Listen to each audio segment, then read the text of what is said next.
The beauty of physical evidence is that it tells a story. We look at the firearm, we look at the blood, there were cartridges left behind, projectiles were found within the toilet. Physical evidence cannot lie.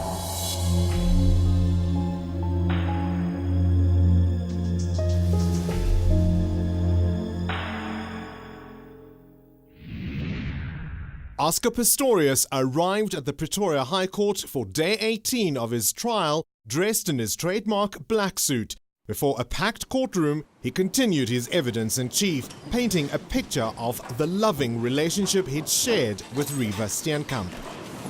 I was besotted with her, and we started caring about each other. We started talking about future plans.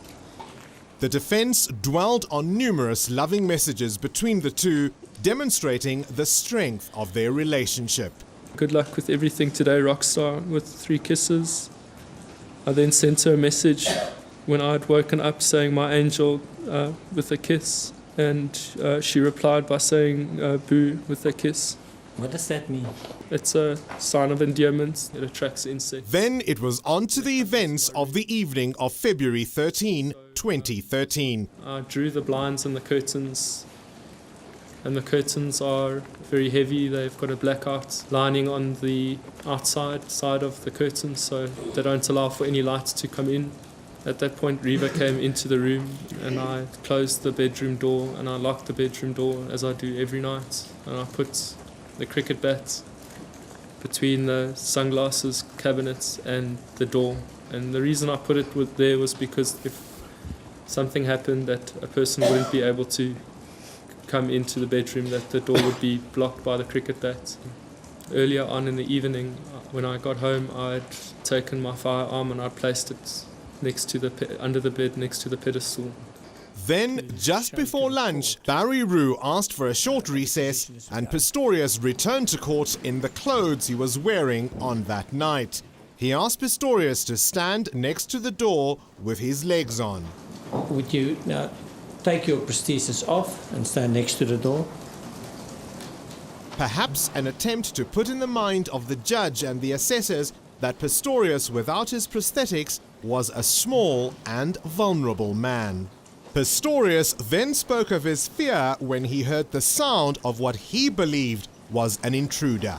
My lady, that's the moment that everything changed. I thought that there was a burglar that was gaining entry into my home.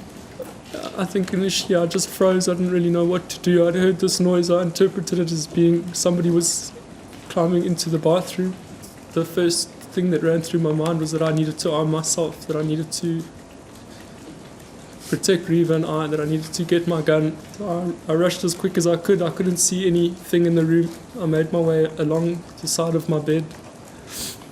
I grabbed my firearm from underneath the bed.